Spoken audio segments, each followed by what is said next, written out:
नमस्तेस्तु भगवन् विश्वेश्वराय महादेवाय त्र्यम्बकाय त्रिपुरान्तकाय त्रिकाग्निकालाय कालाग्निरुद्राय नीलकण्ठाय मृत्युञ्जयाय सर्वेश्वराय सदाशिवाय श्रीमान् महादेवाय नमः।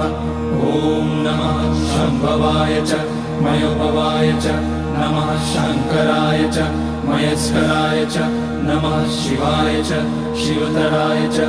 ॐ त्र्यम्बकं यजामहे सुगन्धिं पुष्टिवर्धनम् उर्वारुकमिव बन्धनान् मृत्योर्मुक्ष्यमामृतात्।